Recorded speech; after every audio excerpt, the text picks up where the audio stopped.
오늘 우리에게 주신 하나님의 말씀은 시편 3편 1절에서 8절까지 말씀입니다.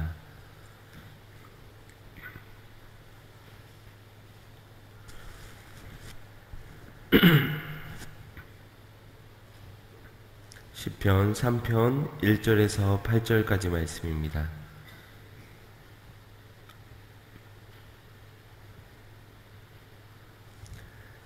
제가 봉독하겠습니다. 여호와여, 나의 대적이 어찌 그리 많은지요. 일어나 나를 치는 자가 많소이다. 많은 사람이 있어 나를 가리켜 말하기를 저는 하나님께 도움을 얻지 못한다 하나이다. 여호와여, 주는 나의 방패이시오 나의 영광이시오 나의 머리를 드시는 자니이다. 내가 나의 목소리로 여호와께 부르짖으니 그 성산에서 응답하시는도다. 내가 누워 자고 깨었으니 여호와께서 나를 붙드심이로다. 천만이 나를 둘러치려 하여도 나는 두려워 아니하리이다. 여호와여, 일어나소서. 나의 하나님이여, 나를 구원하소서.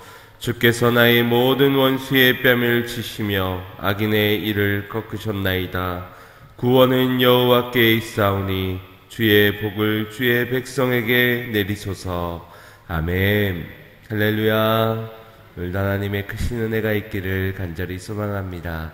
오늘도 부르짖는 자에게 응답하시는 그 하나님을 만나고 그 하나님으로 기뻐하는 하루가 되시기를 주님의 이름으로 축복합니다. 인사만 잘해도 먹고 산다라는 옛 어르신들의 말이 기억이 납니다. 아마 여러분들도 들어보셨고 또 이에 대해서 공감하실 것이라고 여겨집니다.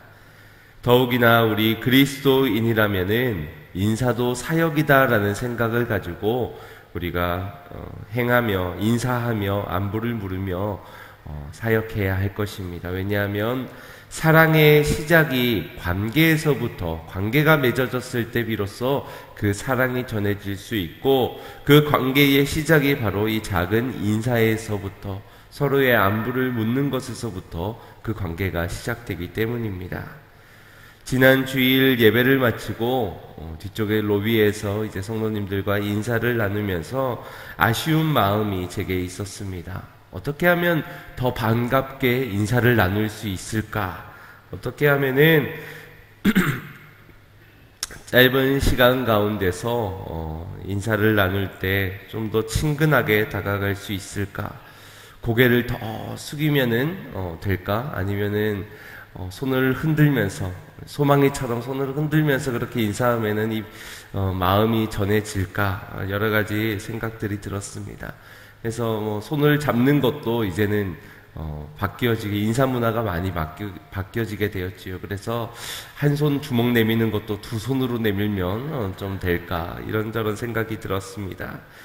코로나로 인해서 우리의 일상뿐만 아니라 인사 문화까지도 많이 달라진 듯합니다.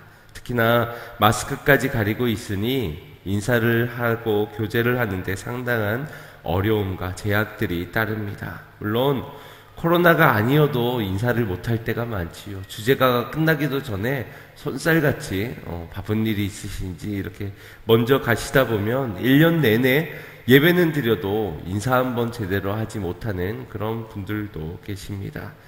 또 더러는 서로가 교제하지 못하는 것에 대해서 조금도 아쉬움이 없는 그런 분들도 계시는 듯합니다. 지난주에 제가 본 목격의 장면이 그러했습니다.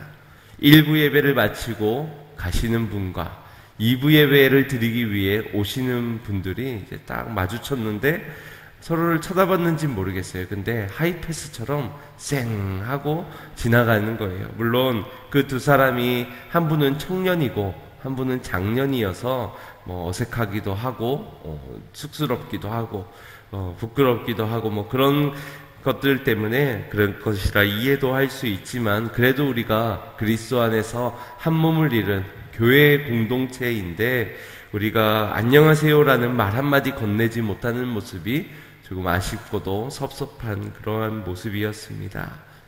2년 전 청년부 수련회 때에 청년들에게 던져준 미션 중에 하나가 사랑합니다 라는 인사를 마주칠 때마다 인사를 하는 것이었습니다. 그래서 밥 먹고 나서 마주쳐도 인사하고, 예배드리러 가기 전에도 인사하고, 화장실 갈 때도 인사하고, 덕분에 저만 느끼는 것인진 몰라도 그 인사를 하는 과정 속에서 분위기가 상당히 좋아졌던 기억이 납니다. 계단에서, 복도에서 웃음소리가 여기저기서 나오게 되는 모습들을 보면서 인사가 우리의 사이를 더 친밀하게 하는구나, 관계를 더욱더 돈독히 하는구나, 그 속에서 사랑이 심겨지는구나 라는 것을 깨닫게 되었습니다.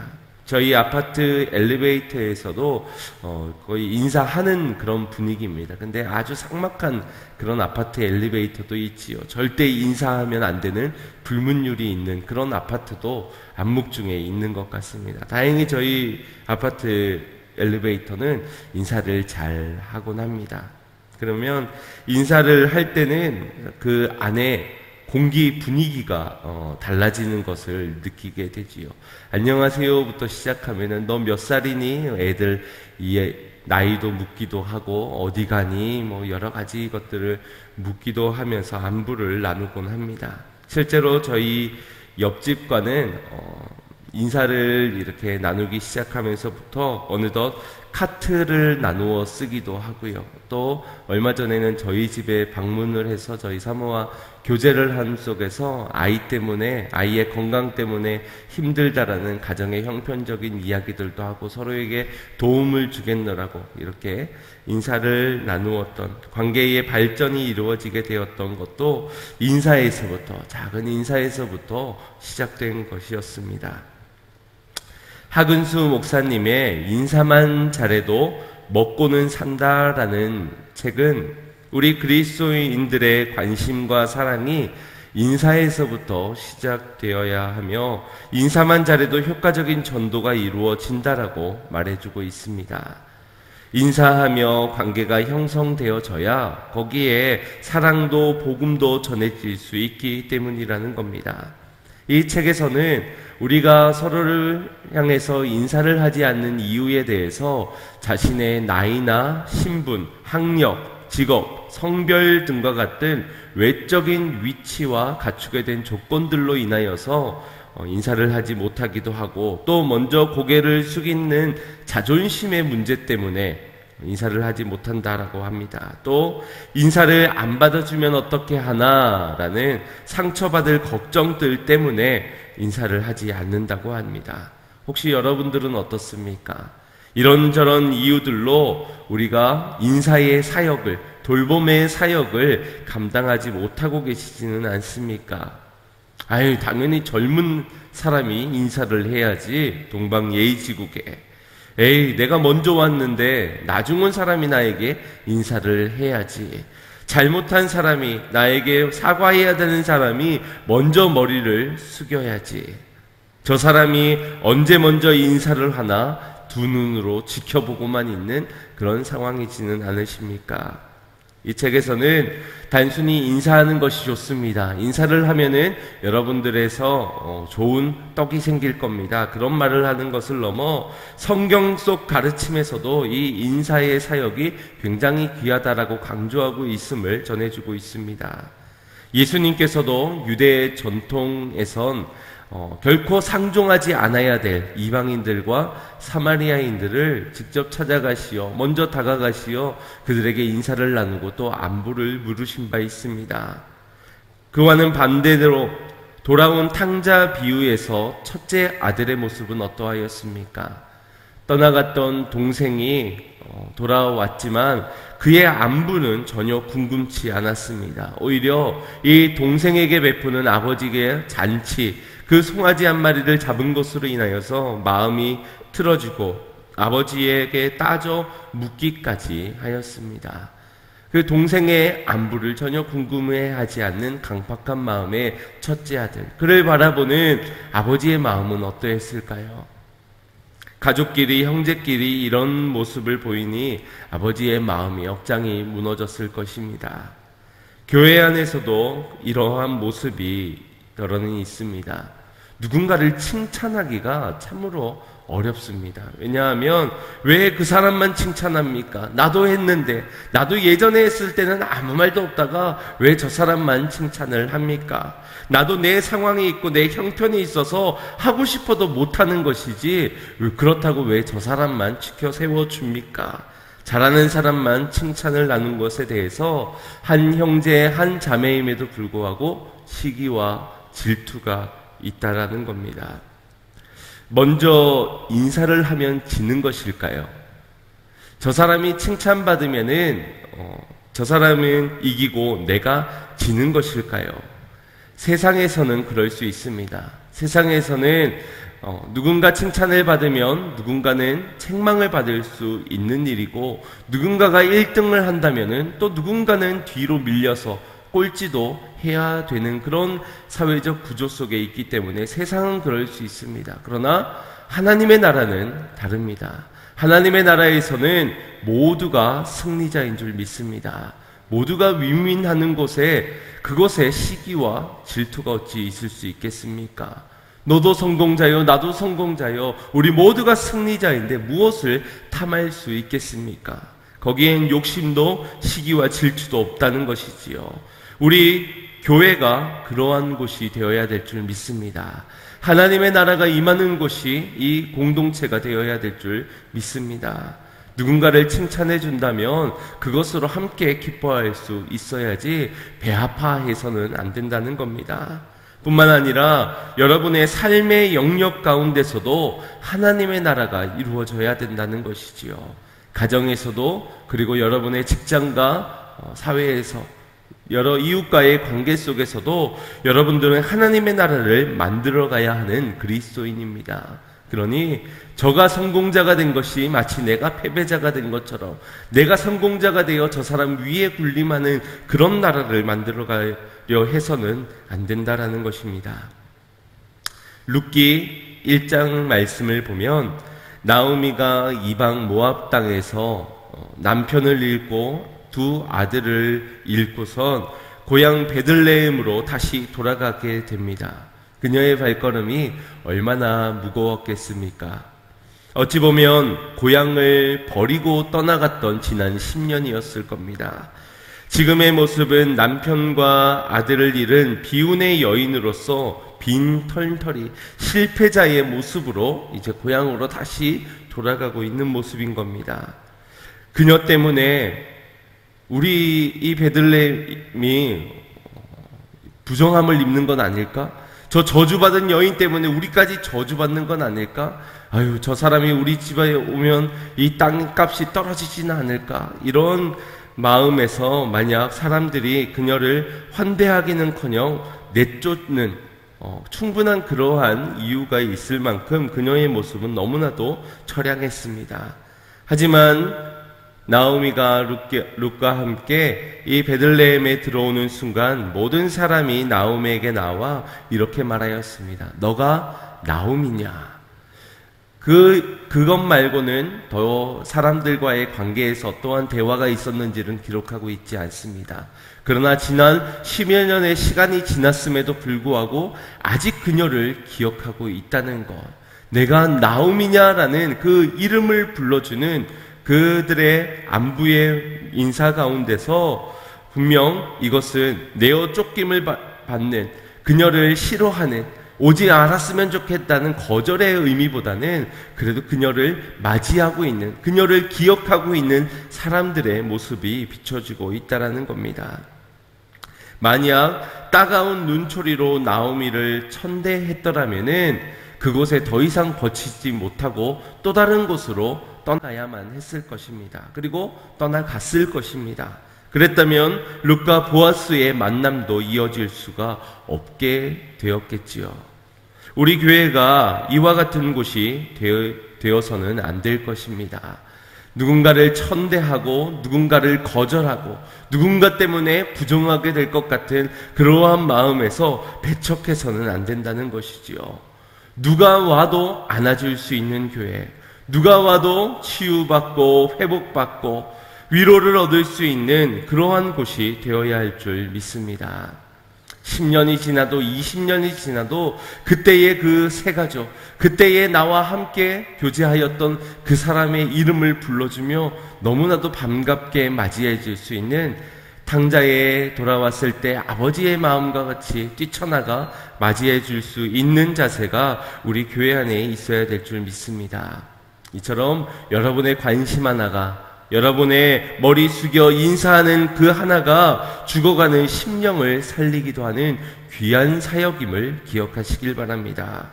돌봄의 인사의 사역으로 하나님께서 앞으로 이루어갈 놀라운 역사는 크고 비밀한 줄 믿습니다. 우리는 이처럼 우리의 머리가 숙여져야 하는 곳에 숙여져 귀한 사역을 감당할 수 있는 자가 되어야 합니다. 그리고 반대로는 우리가 숙여지지 말아야 하는 자리에서는 고개를 숙이지 마는 자가 되어야 합니다. 오늘날 우리 주변에 이런저런 이유들로 고개를 숙이고 살아가는 많은 사람들의 모습이 있습니다. 우리나라에서는 수구리족, 중국에서는 저두족, 유럽에서는 스몬비라고 불려지는 이들이 있습니다. 아마 이름을 해석해 보면서 조금 예측하실 수도 있겠지만, 바로 스마트폰을 보며 길을 걷는 고개 숙인 사람들의 모습을 일컬어 수구리족, 저두족, 스몬비, 스마트폰 좀비를 합성한 그러한 신조어입니다. 이 스마트폰에 중독이 불러온 신조어 가운데서 이 스마트폰을 보고 걷다가 갖가지의 사고가 많은 사회에 뉴스가 되고 있습니다. 연못에 빠지는 사람이 생겨나게 되었습니다. 도로를 걷다가 차에 치이는 그러한 사람도 있게 되었습니다. 또 스마트폰을 보다가 아이를 잃어버리게 되는 경우들도 있고, 또 여러 가지 자기의 가진 물품들을 훔쳐 달아나는 소매치기범을 마주하는 경우들도 있습니다. 크고 작은 사고가 매년 급증하고 있어서 중국에서는 이 사회적 문제를 해결하기 위해 저두족이 걸을 수 있는 보행로를 따로 전용 도로를 만들어서 일반 사람들, 스마트폰을 보지 않고 걷는 사람들 보도와 그리고 저두족이 걸을 수 있는 전용 보행로를 만들어 놓기까지 하였습니다. 그런데 이런 외형적으로 고개를 숙이고 있는 사람들도 물론 문제가 되겠지만, 더 큰 문제는 마음이 상심하여, 마음이 낙심되어 영원히 고개를 숙이고 있는 그러한 사람들이 오늘날 더 큰 문제라는 것입니다. 인간의 힘으로는 막을 수 없는 자연재해들이 곳곳에서 일어나고 있지요. 그 자연재해 앞에서 무기력한 자신들의 모습을 보며 희망을 잃고 고개를 떨구는 사람들, 경제의 위기 가운데서 집에서 내쫓기고 직장에서 내어 쫓기고 사업장에서 쫓겨나 절망 가운데 한숨 짓는 고개 떨구어진 사람들, 갑질하는 사람들 앞에서 머리를 조아리는 의뢰의 사람들, 단란한 가정을 꿈꾸었지만 가정이 깨어지며 매일매일 눈물로 지새우는 사람들, 사랑에 실패하고 학업에 실패하고 취업에 실패하며 상처받고 실족하여 고개 숙인 사람들이 우리 주변에 너무나도 많다는 겁니다. 아니, 우리가 그러한 모습일 수도 있을 것입니다. 안타까운 모습입니다. 하나님으로부터 지음받은 하나님의 형상을 닮은 이 인간들이 우상 앞에 머리를 숙이고 세상의 강함 앞에 머리를 조아리며 문제 앞에, 괴로움 앞에 머리를 숙이고 있으니 참으로 안타까운 일이 아닐 수가 없습니다. 오늘 본문 가운데서도 저자인 다윗은 고개가 숙여질 수밖에 없는 크나큰 절망의 순간을 마주하고 있습니다. 그것은 아들 압살롬의 반역으로 인하여서 군대에 쫓김을 받아 도망가고 있는 신세가 되었기 때문입니다. 그때의 죽음의 위협에 대한 두려움이 이 다윗 왕에게 가득하였고, 또 자식에게 쫓김을 받고 있는 자신의 처지가 너무나도 처량하고 사람들 보기에 수치스럽고 창피하고 부끄러워서 머리를 들 수 없던 자가 바로 다윗이었다는 겁니다. 그때의 다윗의 심경을 사무엘하 15장 13절에서 14절에 자세하게 묘사해 주고 있습니다.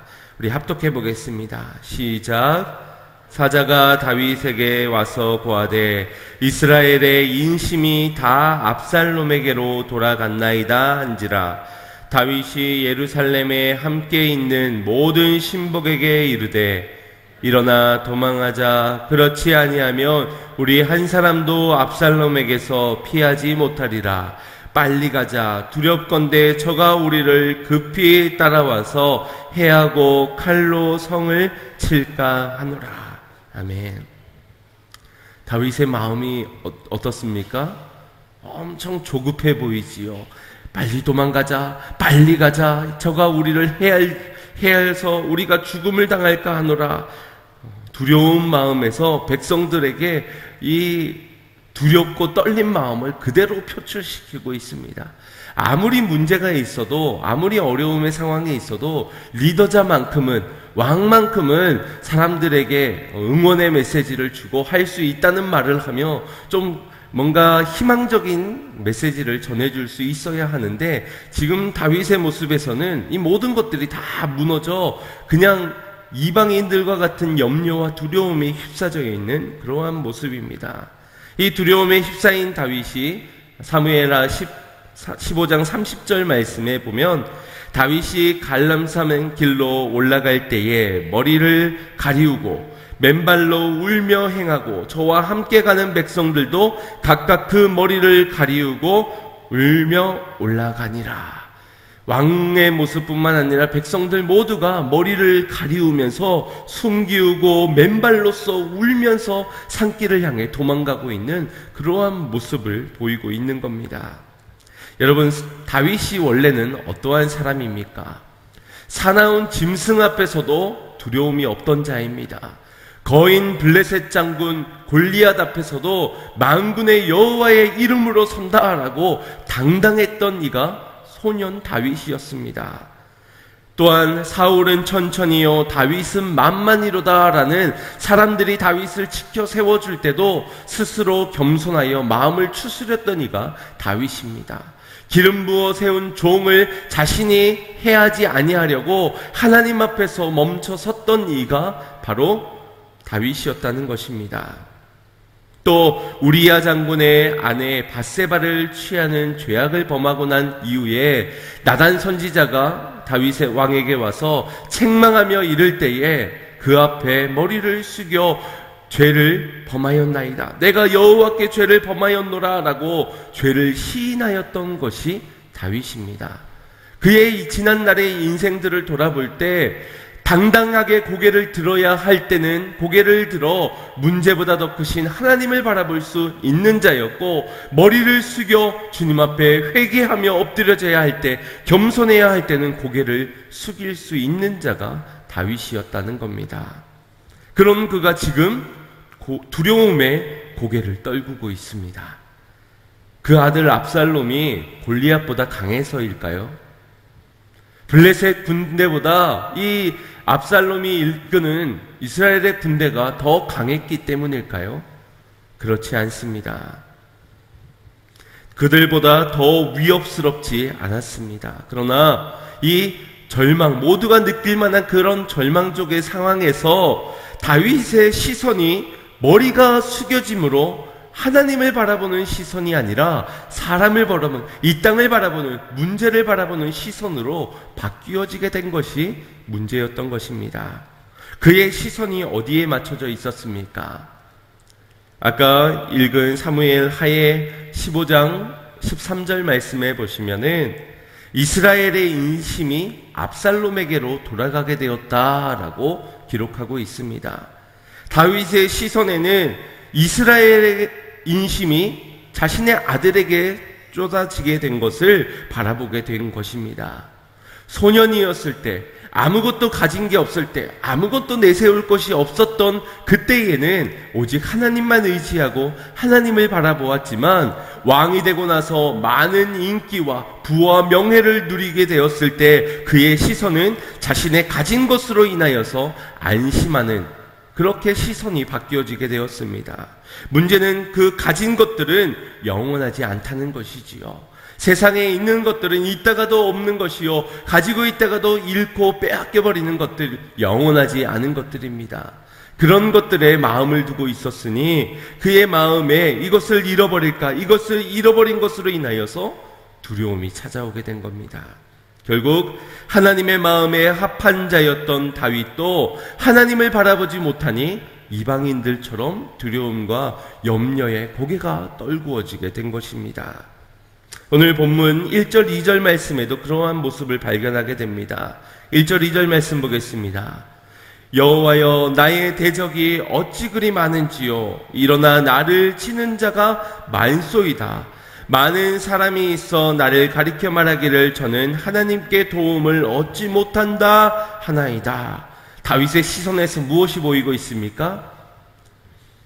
많은 군대들, 나를 에워싸고 있는 많은 숫자들이 보이기 시작하는 겁니다. 또 그 많은 사람들의 말들 속에서 여호와께서 나를 돕지 않으실 것이다라는 그러한 말들을 듣게 되는 것입니다.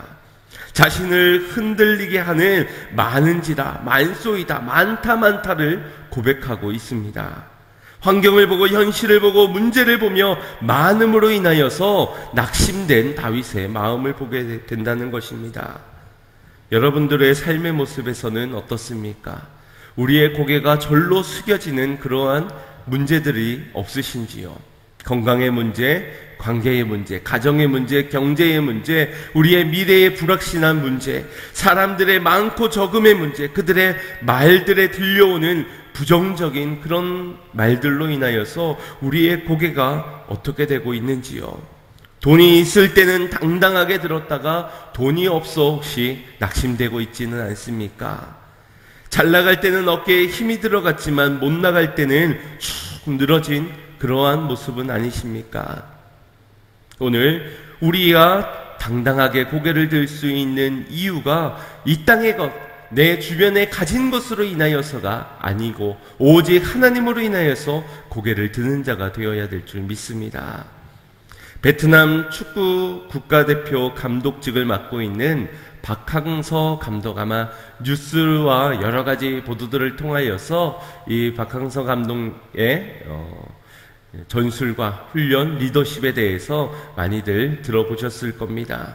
베트남에서는 국민적인 영웅으로 극빈 대우를 받고 있습니다. 탁월한 전술과 훈련, 또 그에 맞춰진 여러 대회의 우승과 준우승의 그런 결과들로 박항서 매직이라는 말까지 나오게 되었습니다. 그러나 국민 영웅이 된 것이 단순히 결과가 좋기 때문에, 경기를 잘했기 때문이 아니었습니다.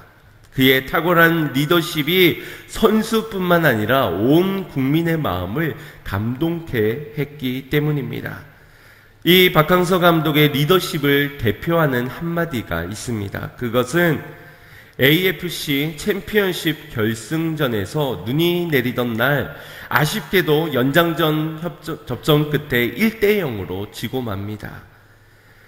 준우승이라는 것도 이 베트남이라는 나라에서 굉장히 추대를 받을 수 있는 그러한 결과임에도 불구하고 마지막에 졌다라는 패배감에 허탈감을 느끼고 있는 선수들을 향해 라커룸에서 박항서 감독이 외쳤던 한마디는 바로 절대 고개 숙이지 말아라는 말이었습니다. 너희는 최선을 다했으니 절대 고개 숙이지 마라. 그들을 이렇게 위로한 것입니다. 그들의 자존감을 세워줬던 그의 한마디가 선수들뿐만 아니라 베트남 온 국민의 마음을 울리게 한 것입니다. 사람의 이 말 한마디로 인하여서도 온 국민이 힘을 얻고 위로를 얻을 수 있었는데, 하물며 우리 하나님이 우리에게 주시는 음성은 어떠한 음성입니까? 그분은 우리의 아버지가 되시며 우리가 빨리 주님께 속히 돌아오기를 기다리고 계시며 우리가 당당히 고개를 들고 이 땅을 호령하며 살아가기를 원하십니다. 그리고 말뿐만이 아니라 이미 우리에게 승리를 주시기 위하여 예수 그리스도로 통하여서 우리의 삶의 모든 문제를 해결하여 주셨고 이미 우리의 인생의 승리를 허락하여 주셨다는 것입니다. 우리의 숙여진 고개를 들어주시는 분이 바로 우리 하나님이신 줄 믿으시길 바랍니다. 좌절하고 낙심된 우리의 심령을 위로하시고 회복하시며 우리의 머리를 드시는 자 여호와 하나님, 그분을 바라보시는 믿음의 눈이 우리에게 있기를 간절히 소망합니다. 본문 3절 말씀에 다윗은 이렇게 고백하고 있습니다. 여호와여, 주는 나의 방패시요 나의 영광이시요 나의 머리를 드시는 자니이다. 잠시 잠깐 육의 시선으로 내가 압살롬의 군대를 바라봤습니다. 민심이 떠나가는 백성들을 바라봤습니다. 내 처량한 신세를 바라보게 되었습니다. 그러나 주님, 오늘 나의 머리를 들게 하시는 하나님으로 인하여서 나는 고백합니다. 주님은 나의 방패이시요 주님은 나의 영광이시니이다. 오늘 다윗의 머리를 드시는 여호와 하나님께서 오늘 우리의 머리를 들게 하실 줄 믿습니다. 세상 가운데 고개를 들고 나아가시길 바랍니다. 이 고개를 드는 것이 왜 중요하냐? 주님을 바라볼 수 있는, 단순히 육적으로 고개가 숙여지면 거북목이 되기 때문에 어깨가 처진 모습이 그냥 보기가 싫고 안타까워서 그래서가 아니라 우리의 영적으로 머리가 들려짐을 통하여서 하나님을 볼 수 있기 때문입니다. 하나님을 바라보아야만 우리의 마음의 두려움과 염려가 사라질 수 있기 때문에. 6절 말씀을 보겠습니다. 천만인이 나를 둘러치려 하여도 나는 두려워 아니하리이다. 하나님을 바라보았더니, 내가 머리를 들었더니 천만인이 나를 애워싸는 것이 없어졌습니다가 아닙니다. 여전히 현실은 동일합니다. 환경과 상황, 문제는 여전히 내게 천만인이 나를 애워싸는 상황일 수 있습니다. 그러나 우리의 시선을 주님께 두었을 때에 우리의 마음에 두려움은 사라지고 평안이 임할 수 있다라는 것입니다. 우리의 심령에 하나님의 나라가 임할 수 있다라는 사실입니다. 우리의 시선이 바뀌어져야 하는 이유가 된다는 겁니다. 많은 사람들은 세상을 살아가면서 두려움이나 공포심이 느껴질 때 눈을 감게 됩니다. 외면하는 것이지요. 차라리 안 보는 것이 낫다라는 겁니다. 그래서 요즘 여름에 공포 영화들을 많이들 보는데, 이 공포 영화를 보다 보면 사람들이 어떻게 합니까? 슬금슬금 이제 확 나타날 때가 될 것 같으면은 눈을 질끈 감습니다. 왜냐하면 옆에 친구들도 있는데 하는 모습을 보이고 싶지 않아서 남자들 이렇게 아무 반응이 없어서 보면은 눈을 요 정도 뜨고 있다가 감았다가 떴다 감았다가 떴다가 이러면서 자신의 공포심을 극복해내려는 그런 모습을 보이고 있습니다. 아니, 영화 굳이 시간 내서 돈 내서 가서 눈 감고 있으려면 뭐하러 거기 가가지고 차라리 로맨스나 코믹 영화, 액션 영화 같은 것을 보지, 뭐 공포 영화 보겠다고 눈 감고 이렇게 귀로만 또 듣고 있는 그러한 모습. 또 높은 곳에 고소공포증이 있는 분들도 계시지요. 롯데타워나 저희 여기 대부도만 가도 유리 위에서 이제 걷게 되는 그런 것이 있습니다. 그러면 굳이 비싼 돈 내고 거기까지 올라가서 슬슬슬 기어서 눈까지 감으면서 막 기어서 가는 그런 분들의 모습을 아마 보게 되실 겁니다. 여러분들 중에서도 그런 분이 계실지 모르겠습니다. 그 비싼 돈 주고 거기 가서 눈 감고 이렇게 기어갈 거 뭐하러 올라가나, 그냥 사진으로 한 장 경치 보고 말면 되지 라는 그런 생각도 들게 됩니다.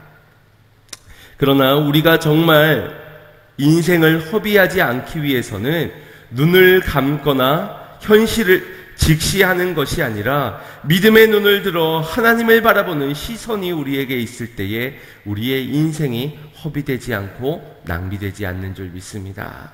고린도후서 5장 7절 말씀입니다. 합독하겠습니다. 시작. 이는 우리가 믿음으로 행하고 보는 것으로 하지 아니함이로라. 아멘.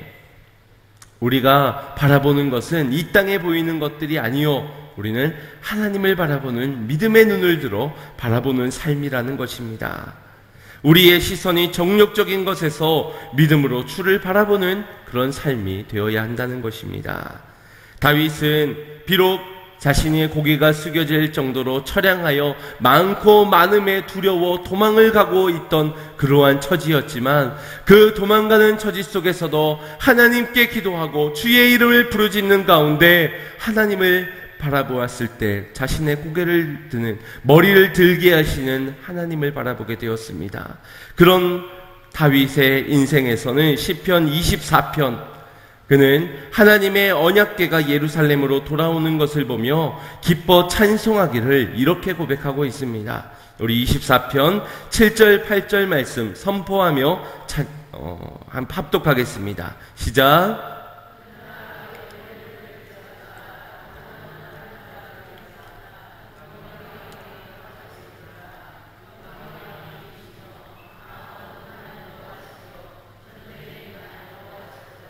아멘. 다윗의 이 말을 선포할 때에는 너무나도 당당하고 너무나도 큰 목소리로 우렁차게 선포했을 줄 압니다. 문들아 머리 들지어다. 영원한 문들아 들릴지어다. 영광의 왕이 오시니 머리를 들라. 이것은 언약궤가 다시 예루살렘 성전, 그 성막의 지성소 안으로 들어올 때에 성막의 문이 열리고 성소의 문이 거쳐지는 그 장면에서 이 아래에서 올라가는 문의 모습이 마치 사람의 머리가, 의인화해서 사람의 머리가 들려지는, 그래서 하나님의 언약궤를 맞이해야 되는 그것을 표현하고 있는 그러한 문장입니다.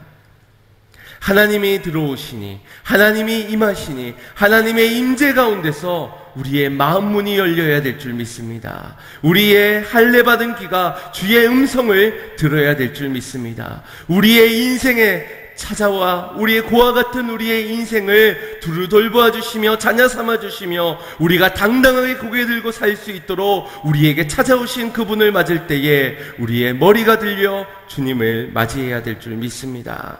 주님은 심판의 분이시며 때로는 진노하시는 하나님이시기도 합니다. 그렇기 때문에 우리야 주님 앞에 머리가 숙여지는 것은 어찌 보면은 우리의 잘못된, 우리의 죄악됨 때문에, 죄책감 때문에 우리의 머리가 숙여질 수 있습니다. 그러나 회개는 해야 되겠지만 이미 예수 그리스도께서 우리의 모든 앞으로 지을 죄의 문제까지도 해결하신 줄 믿습니다.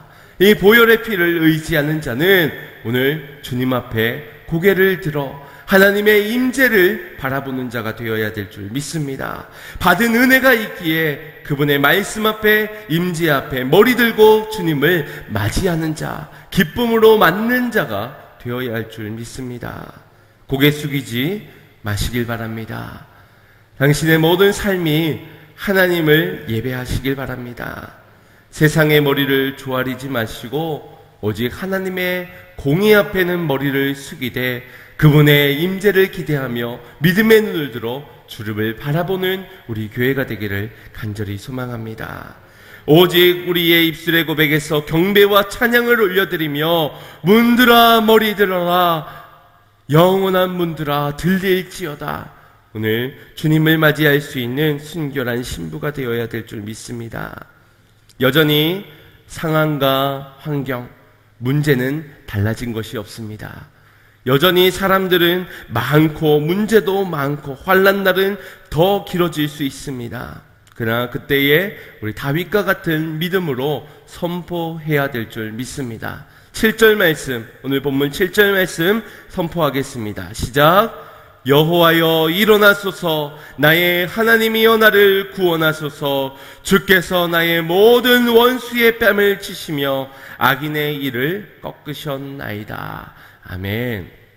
이 개역 한글에서의 번역이 얼마나 이 원수들을 배려했던 그러한 말인지 제가 메시지 성경으로 이 본문을 보면서 상당히 마음이 후련해지고 이 정도는 돼야지 라는 그런 마음이 들었습니다. 우리 메시지 성경으로 7절 말씀 합독해 보겠습니다. 시작. 일어나소서 하나님, 나의 하나님 도우소서. 저들의 얼굴을 후려 갈기소서. 이쪽 저쪽 귀싸대기를 올리소서. 주먹으로 아구창을 날리소서. 아멘. 저속게 보일 수 있겠지만 원수지 않습니까? 우리의 고개를 숙이게 만드는 이 원수된 자들을 하나님께서 아구창을 날려주실 것이고 후려 갈겨 주실 줄 믿으시길 바랍니다. 단순히 우리의 마음을 위로하기 위해서 주시는 말뿐인 허세가 아니라 우리 하나님은 반드시 이렇게 행하실 줄 믿으시길 바랍니다. 이미 사단의 머리를 그렇게 박살내셨고 그리고 완성케 하셨습니다. 그러니 고개를 드시어 아구창을 날려주신 그 주님께 기도하고 그 주님을 바라며 그 주님의 임재 가운데 그분과 함께 하기에 당당한 그리스도인의 삶을 살아가시기를 주님의 이름으로 축원드립니다. 올 한 해 우리는 이제껏 경험하지 못했던 그러한 일들을 경험하고 있지요. 지금도 언제 그날이 끝나게 될지, 언제 이 마스크를 벗게 될 날이 올지 답답함의 연속일 수 있습니다. 지난 몇 개월의 시간 속에 참 우리 국민들이 그리고 우리 성도님들이 참 잘 버티고 잘 견디며 또 잘 해나가고 있다라는 생각이 듭니다. 또한 지금까지 여러분들의 가정을 지키느라 또 얼마나 많은 고생들이 있으셨습니까? 그럼에도 불구하고 여러분들의 자녀가 이렇게 자라날 수 있도록 든든히 서갈 수 있도록 가정을 지키시고 인내하시고 또 해내 가신 것들 무한 박수를 드려도 조금 더 아깝지 않을 정도로 여러분 참 많은 고생들을 해오신 줄 압니다. 또 여러분 세상의 풍파 속에서 이 신앙 지키는 것이 얼마나 힘이 듭니까? 많고 많은 문제들 속에 사람들의 말들은 부정적인 그러한 말들이 쏟아지고 있는 상황 가운데서 신앙 지키기는 또 얼마나 어려웠습니까? 그럼에도 이 모든 것들을 헤쳐나오셨으니 모두가 박수를 받아 마땅한 줄 믿습니다.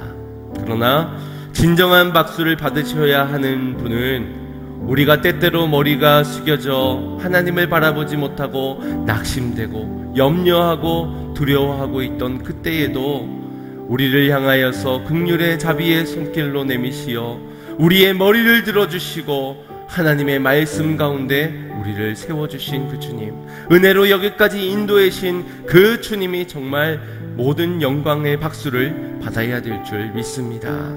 오직 우리의 삶을 들어 이제 그 주님의 영광 올려드리는, 더 이상 고개 숙이지 않는 자, 오직 하나님의 임재만을 바라며 주님께 영광 올려드리는 삶을 살아가야 될 줄 믿습니다. 이것을 믿는다면 여러분 어떤 문제가 몰려온다 하더라도 고개를 들어 나의 기도를 들으시는 주님의 이름을 불러보시길 바랍니다. 우리를 구원케 하신 그 주님, 구원케 하실 그 주님의 이름을 부르시길 바랍니다. 문들아 머리 들고 주님의 영광의 왕이신 그 주님을 맞이할 수 있는 그런 삶을 살아가시기를 바랍니다. 엉뚱한 곳에서 고개 숙이지 마시고 하나님 앞에 머리를 들어 주님이 하실 일을 믿음으로 바라보는 그런 축복된 삶이 되시기를, 그 속에서 오직 찬양과 오직 경배로 나아가시는 성도님들의 삶이 되시기를 주님의 이름으로 축원드립니다. 우리 같이 찬양하며 믿음으로 선포했으면 좋겠습니다.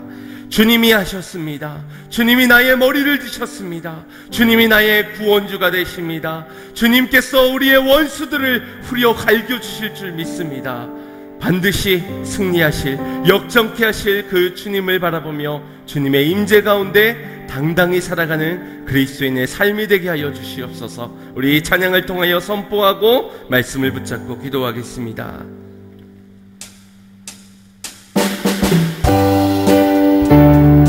힘차게 박수치며 찬양합시다. 문들아 머리 들어라, 문들아 머리 들어라, 들릴지어다 영원한 문들아, 영광의 왕 들어가시도록, 영광의 왕 들어가.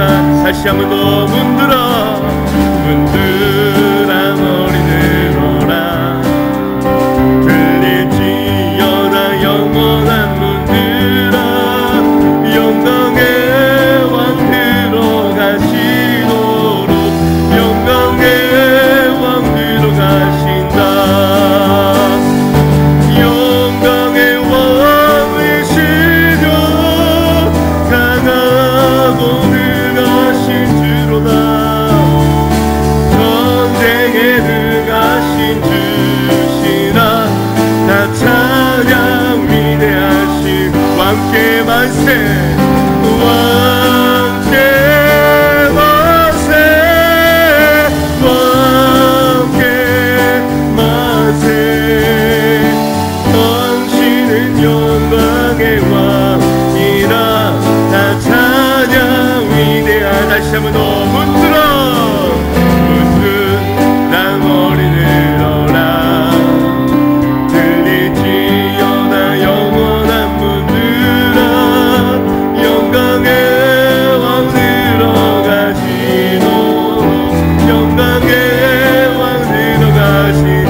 우리가 숙여져야 되는 자리는 하나님의 공의의 심판 앞에서 우리는 고개를 숙여져야 되고, 우리의 죄악된 모습이 회개되어질 때 그때에만 머리 숙여져야 될 줄 믿습니다.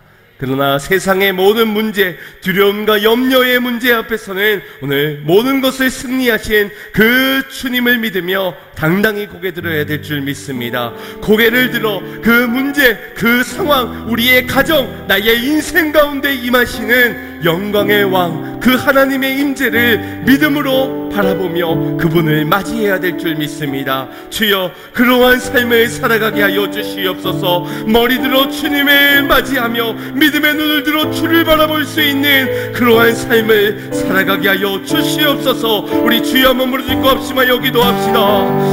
주여, 사랑의 주 하나님 감사를 드립니다.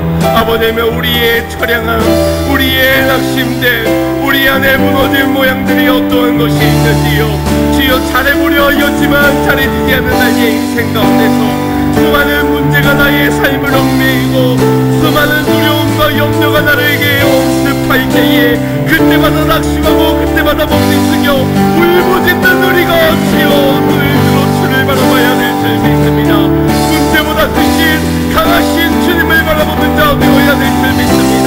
이미 오늘 승리대로 주여 믿음으로 선포하며 나아가야 될 줄 믿습니다. 내 인생에 임재하시는 하나님의 말씀, 하나님의 역사, 성령의 충만함 속에서 주여 우리 모진 머리를 들어 주님을 맞이하며 주님께 만세 영광과 찬송과 경배를 올려드리는 오직 그러한 삶을 살아가야 될 줄 믿습니다. 나의 위대하신 영광의 왕이시여 높임을 받으시옵소서. 나의 모든 동기와 나의 모든 경배와 찬양을 받으시옵소서. 주님은 그리밖에 합당하신 분이십니다. 주여, 오직 주님 앞에 머리 들어 잘 순종하는 자 되게 하여 주시옵소서.